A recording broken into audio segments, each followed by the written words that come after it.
अस्सलाम वालेकुम गाइस, मेरा नाम है अली और मैं अपने channel daily horror stories by Ali से अल्हम्दुलिल्लाह आपके साथ मौजूद हूँ। मैं उम्मीद करता हूँ मेरे इस दुनिया में जहाँ भी सब्सक्राइबर्स मौजूद हैं वो तमाम सब्सक्राइबर्स जहाँ भी मौजूद हैं खैरियत से हैं, खुश हैं और उनकी ज़िंदगी बेहतर गुजर रही है। अगर आप में से किसी ने भी अब तक मेरे चैनल को सब्सक्राइब नहीं किया तो मुझे सपोर्ट करने के लिए सबसे पहले इस चैनल को सब्सक्राइब कर लें और कम से कम कोशिश करें कि आज 100 लाइक्स ज़रूर मिलें। अच्छा गाइस, आज की ये जो स्टोरी है ये ज़रा डिफरेंट स्टोरी है और ये स्टोरी हमें मिस शाज़मा ने नॉर्थ कराची इंडस्ट्रियल एरिया के पास से शेयर की है। ये बताती है कहानी 2003-2004 की उस वक्त की कहानी है जब हम नए नए इस घर में या इंडस्ट्रियल जोन के पास अपने इस घर के अंदर शिफ्ट हुए थे। अब जो लोग नॉर्थ कराची इंडस्ट्रियल एरिया के बारे में जाना करते हैं उनको पता होगा कि ये जो नॉर्थ कराची या न्यू कराची इंडस्ट्रियल एरिया है यहाँ से ही एक रास्ता सीधा सराबकोट या फिर नेशनल हाईवे की तरफ जाया करता है। अगर कभी आपको गुलशन मेमार से नॉर्थ कराची आना हो या यहाँ से आपको हाईवे जाना हो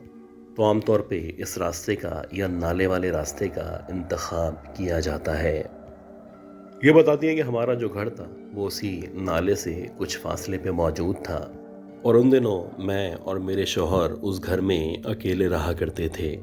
मेरे जो शौहर थे वो अक्सर काम की वजह से या जो भी उनका बिजनेस था उसकी वजह से लेट नाइट घर वापस आया करते। अब ये जो घर था 80 गज का घर था, यहाँ पे आमतौर पे मैं अकेली हुआ करती और सच्ची बात ये कि जैसे जैसे टाइम बढ़ता जाता यानी मगरिब के बाद का टाइम होता तो मेरे खौफ में इजाफा होना शुरू हो जाता।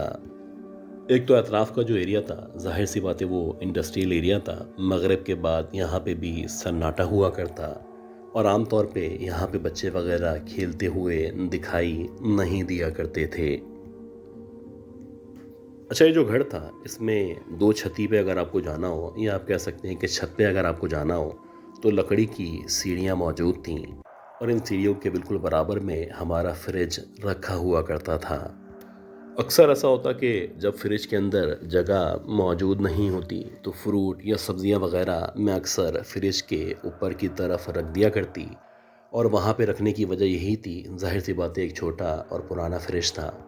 वहाँ पे कुछ ना कुछ हवा लगती रहती, यूँ 2-4 दिन ये फ्रूट और सब्जियां महफूज रह सकते थे। तो वैसे ही एक दफ़ा ऐसा हुआ कि मेरे जो शौहर थे उन्होंने मुझे कुछ सामान वगैरह दिलाया। सामान दिलाने के बाद वो अपने काम पे रवाना हो गए। अब ये जो सामान था इस सामान के अंदर 1 किलो गोश्त भी मौजूद था। मैंने सोचा कि ये गोश्त क्योंकि धो के बनाना होता है, पहले जो छोटे मोटे काम हैं उनको निपटा लूँ। ये निपटाने के बाद मैं उसको धो के प्रॉपरली पकाने के लिए रख दूँगी। मुश्किल से 15-20 मिनट के अंदर अंदर जब मैं फारिग हुई और उसके बाद मैंने जब गोश्त की तरफ बढ़ के उसको उठाना चाहा तो अजीब बात ये थी कि गोश्त की थैली तो मौजूद थी, आप कह सकते हैं कि ऊपर 2-4 बोटियां मौजूद थी और ऐसा लग रहा था नीचे से बाकायदा गोश्त कहीं गायब हो चुका है। एक लम्हे के लिए मुझे समझ ही नहीं आया कि जो कुछ मैंने देखा है वो हकीकत है या सरासर मैं कहीं और गोश्त को रख के भूल चुकी हूँ। खैर, मैंने जो भी किचन वगैरह था वहाँ पे अतराफ़ में हर जगह देखा, लेकिन सिवाय इन 2-4 बोटियों के सारा का सारा गोश्त ऐसे गायब था जैसे कि शायद हमने कभी गोश्त को ख़रीदा ही ना हो। खैर, मैंने आगे पीछे ख़ास तौर पे सीढ़ियों से जो ऊपर रास्ता जाया करता था उस तरफ देखना शुरू किया। मैंने देखा कि खून के इक्का दुक्का ड्रॉप या आप कह सकते हैं जो गोश्त में से हल्का फुल्का लाल खून निकला करता है उसके कतरे मुझे सीढ़ियों के ऊपर दिखाई दिए।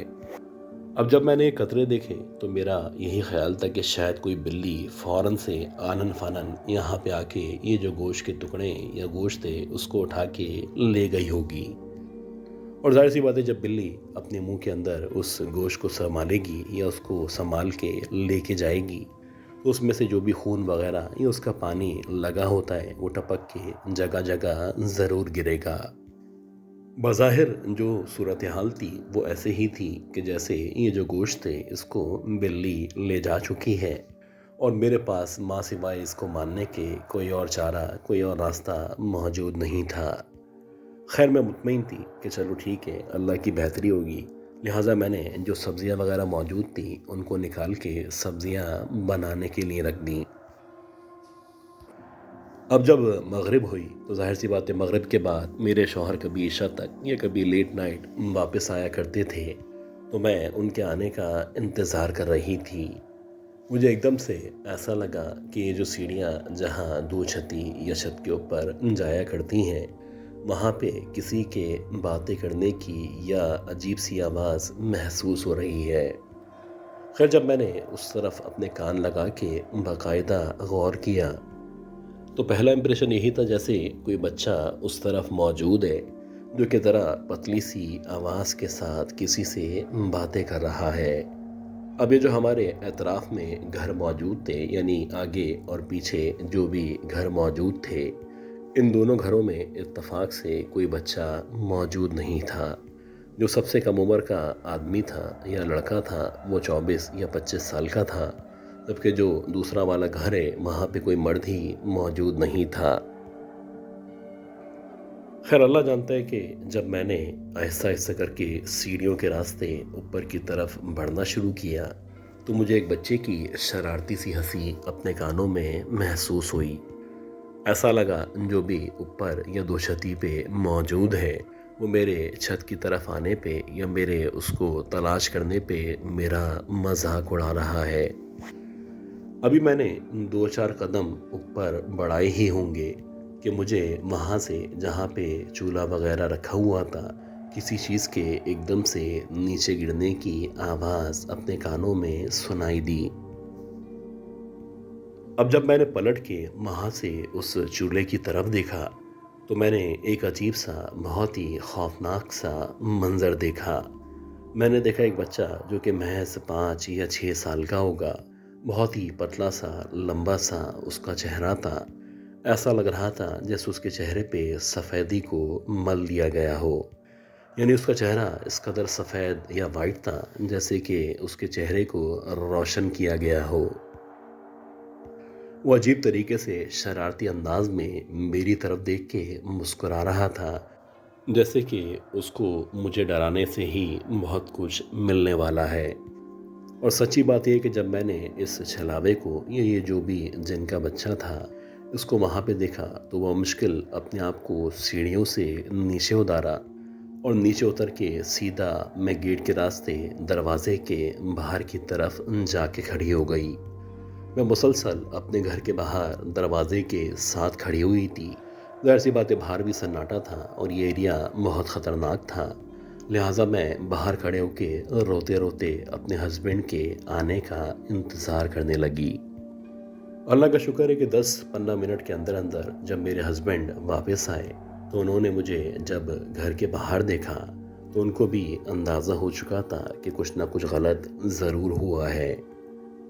खैर जब मैंने उनको बताया, तो ये सुनने के बाद उन्होंने इस बात का एतराफ़ किया कि ये जो एरिया है, यहाँ पे अक्सर इस तरह के बच्चे या छलावे दिखाई दिया करते हैं। खैर उन्होंने जो करीबी मस्जिद थी, वहाँ के इमाम साहब से मुलाकात की। तो वो जो इमाम साहब थे, उन्होंने एक तावीज़ दिया जो कि हमने अपने घर में अलमारी के नीचे दबा दिया। अल्लाह का शुक्र है कि उसके बाद से जब तक हम उस घर के अंदर रहे, हमें वो बच्चा या छलावा बिल्कुल भी दिखाई नहीं दिया।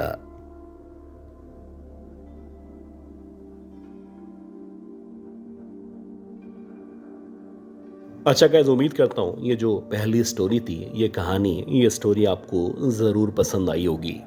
अब हम चलते हैं आज की दूसरी बहुत ही खौफनाक कहानी की तरफ, और मैं उम्मीद करता हूँ कि आपने अब तक इस वीडियो को लाइक ज़रूर कर दिया होगा।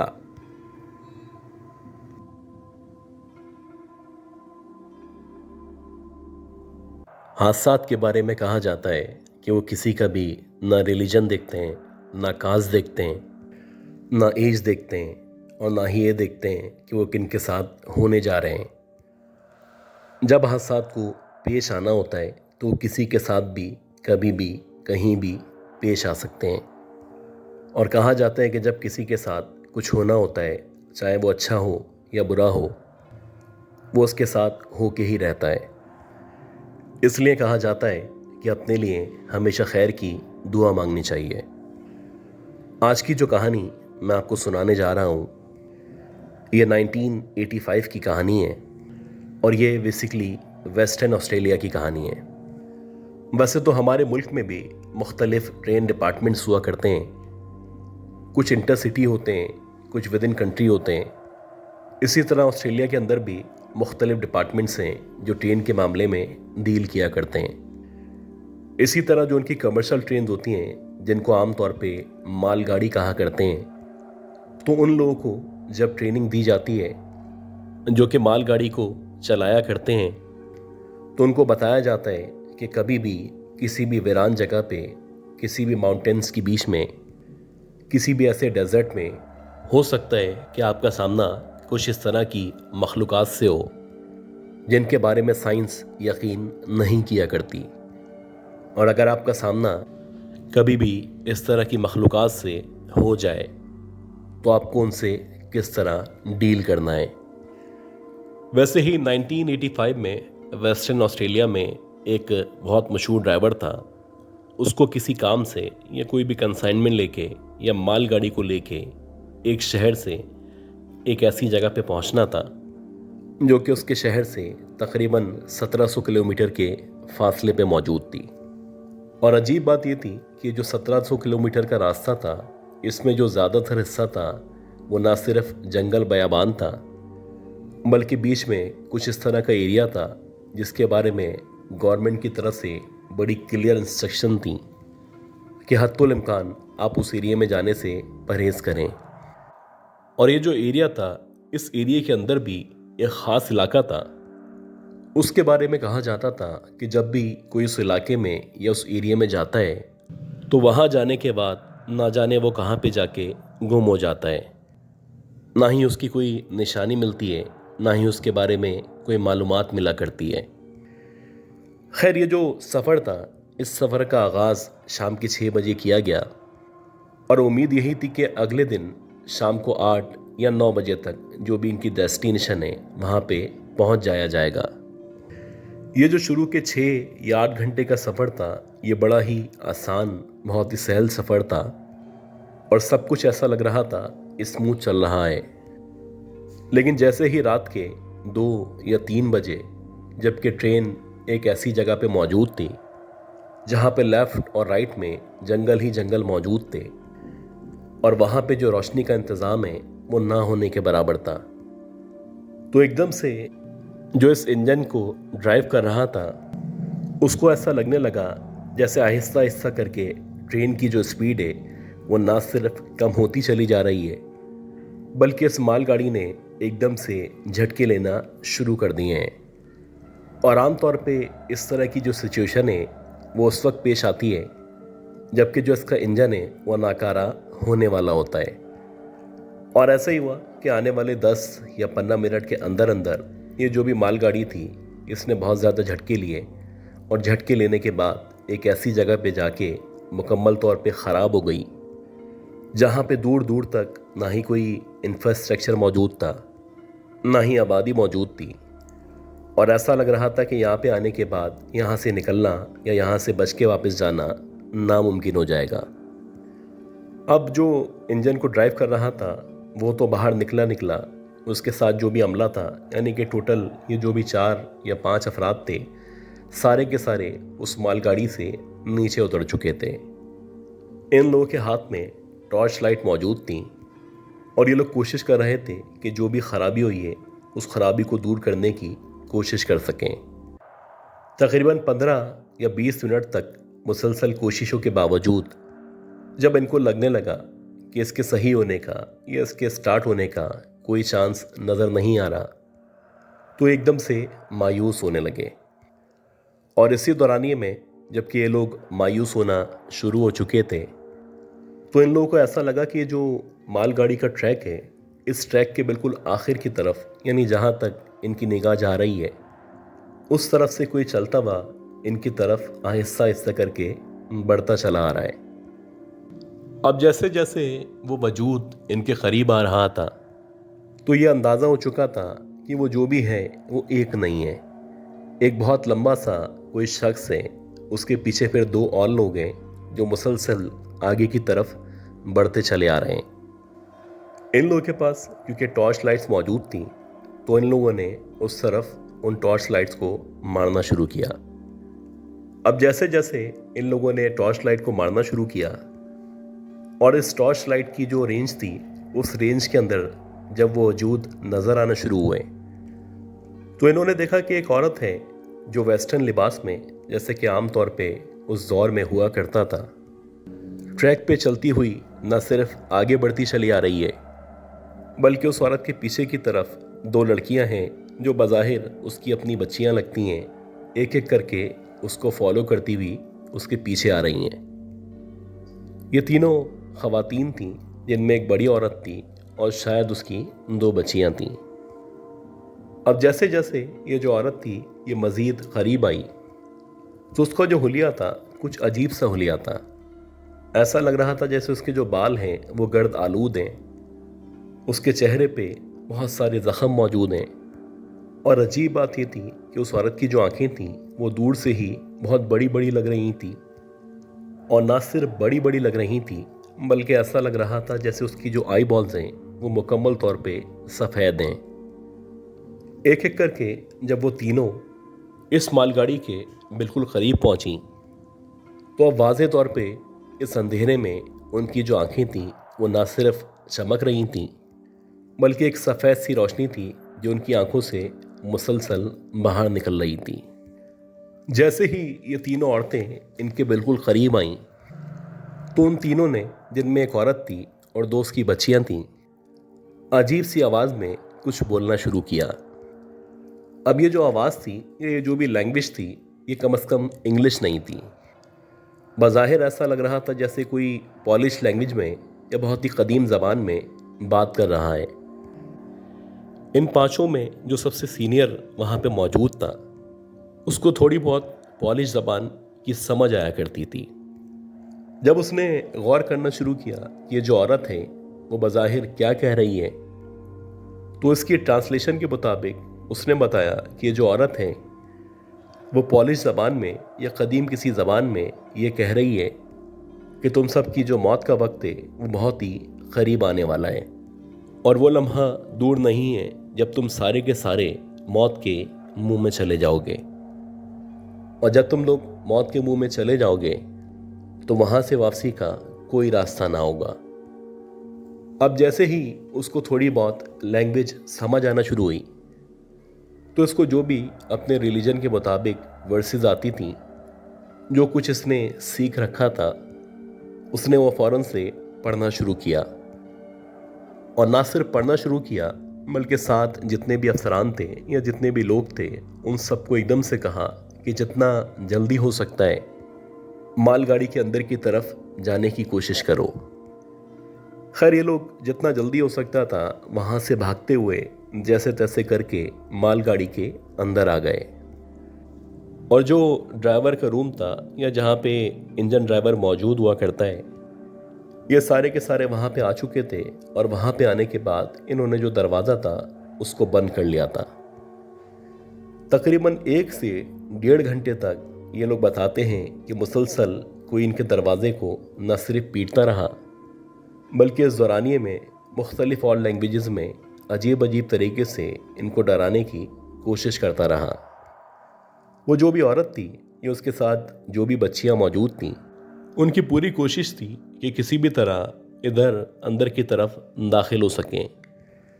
लेकिन मुख्तलिफ रिसाइटेशन की वजह से ये जो बच्चियां थीं या जो भी औरत थी, बिला आखिर हिम्मत हार के आहिस्ता आहिस्ता करके वहाँ से दूर चले गए। अब ये लोग ऑलरेडी ऐसी जगह पे मौजूद थे जहाँ से बचना या जहाँ से वापस जाना तकरीबन नामुमकिन था। लेकिन कहा करते हैं कि जब आपको किस्मत बचाना चाहती है तो कोई ना कोई रास्ता, कोई ना कोई उम्मीद इस तरह की पैदा हो जाती है कि आपकी ज़िंदगी के या आपके बचने के जो रास्ते हैं वो रोशन होते चले जाते हैं। और ऐसे ही हुआ कि उस वीराने से, उस सुनसान जगह से सुबह के टाइम यानी 8 या 9 बजे के टाइम में इत्तेफाक से जब एक हेलीकॉप्टर ऊपर से गुजरा, तो उसने अपने तौर पे इन लोगों को देख लिया था कि यहाँ पे ना सिर्फ मालगाड़ी खड़ी हुई है बल्कि जो भी इसके अंदर मौजूद हैं वो किसी मुश्किल का शिकार हुए हैं। खैर, वो जो भी हेलीकॉप्टर था, जो कि शायद एक सरकारी हेलीकॉप्टर था, उसको नीचे उतारा गया और नीचे उतारने के बाद जितने भी लोग अंदर मौजूद थे, इनको हेलीकॉप्टर के ज़रिए इनकी मंजिल तक पहुंचा दिया गया। और मंजिल पे पहुंचने के बाद वहां से कुछ और लोगों को या बाकायदा एक टीम को इस मालगाड़ी को सही करने के लिए उस जगह भेजा गया और कोशिश की गई कि दिन के औकात में ही काम को मुकम्मल करके इस एरिया से बाहर निकल जाया जाए। आज भी वेस्टर्न ऑस्ट्रेलिया में उसी एरिया में, उस जगह पे